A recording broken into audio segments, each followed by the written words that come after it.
Gracias, diputada presidenta. Buenas tardes, señoras y señores diputados. Fue sabio el constituyente en plasmar en la Constitución política que fuera esta Asamblea Legislativa quien diera el permiso definitivo para la aplicación de los convenios de patrullaje conjunto con otras naciones que permitan un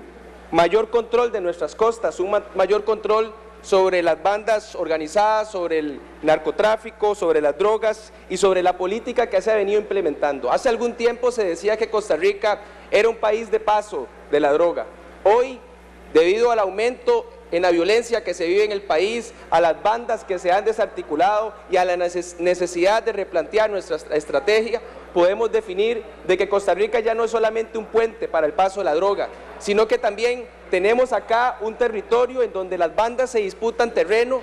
en donde las bandas también presionan en el lavado,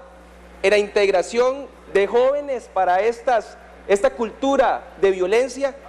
y que estos convenios ciertamente son una ayuda a ese gran paso de mercancía indebida, pero debemos de aplicar también una estrategia para el narcomenudeo que se queda en este país, para esa pequeña proporción de droga que se manifiesta en el crimen organizado y que al final y al cabo nos está presionando con las altas tasas de homicidios que este país está viviendo. Bien habla también de esta Asamblea Legislativa que aprobó, según el artículo 36 del reglamento, en primer lugar la ley de extinción del dominio, una ley necesaria, la cual Liberación Nacional apoya, para poder darle donde más le duele a las bandas organizadas, que es el capital que han ido acumulando de forma ilegal.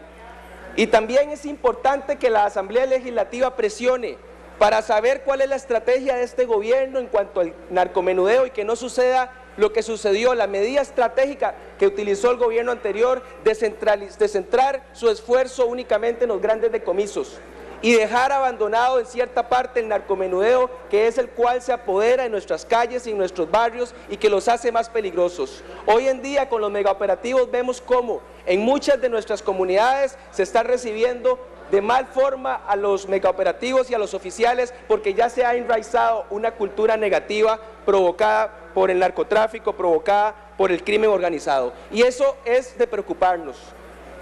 Con mucho gusto esta Asamblea Legislativa acuerpa estas medidas, pero no nos van a venir a resolver el problema que vemos en nuestras calles, no nos van a venir a resolver el problema que vemos en nuestros barrios. Es una medida ciertamente para el gran decomiso que sucede en nuestras costas. Pero ¿qué hacemos con lo que aquí nos queda? ¿Qué hacemos con lo que hemos dejado de realizar y el cual estamos viendo resultados negativos de impacto en los homicidios, de impacto en la sociedad, de los jóvenes metidos en la cárcel y no en las escuelas, de los jóvenes ubicando un espacio privado de libertad y no un puesto de trabajo y que nos están alterando los índices que tenemos como país?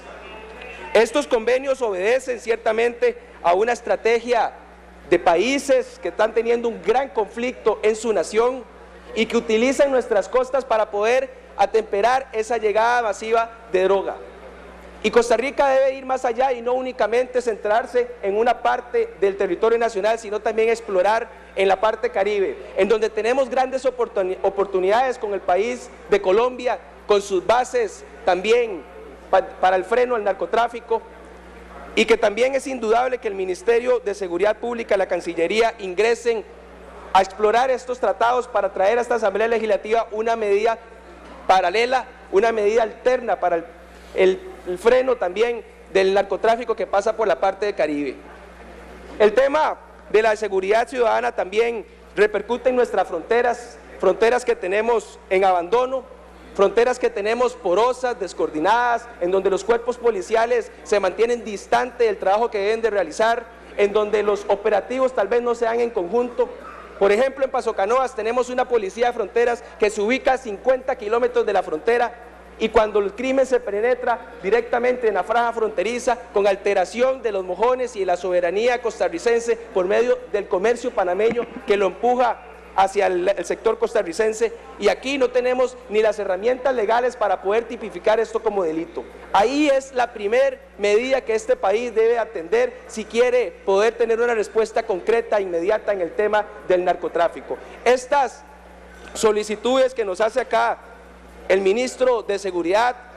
atentan únicamente con una parte del problema. Pero ¿qué hacemos con el resto de las medidas? ¿Qué está pensando este gobierno en cuanto a las medidas para atender los barrios conflictivos, para atender lo que sucede dentro de una comunidad, para atender la medida que tiene que hacer un ciudadano de pagar un peaje e ingresar a su casa, de sentirse seguro aguardando el bus para ir a su trabajo y de que no tengamos a nuestros jóvenes ubicando un espacio privado de libertad, sino más bien un puesto de trabajo? Esos son los grandes retos que tiene este país, y así como esta Asamblea Legislativa se manifiesta a favor de promover un acuerdo de patrullaje conjunto con los Estados Unidos y de promover dentro del primer lugar de la agenda del orden del día la ley de extinción de dominio, queremos recibir de parte del Poder Ejecutivo una medida concreta en el corto y en el mediano plazo para establecer los mapas de criminalidad y que la fuerza pública pueda atenderlos. Muchísimas gracias, diputada presidenta, señoras y señores diputados.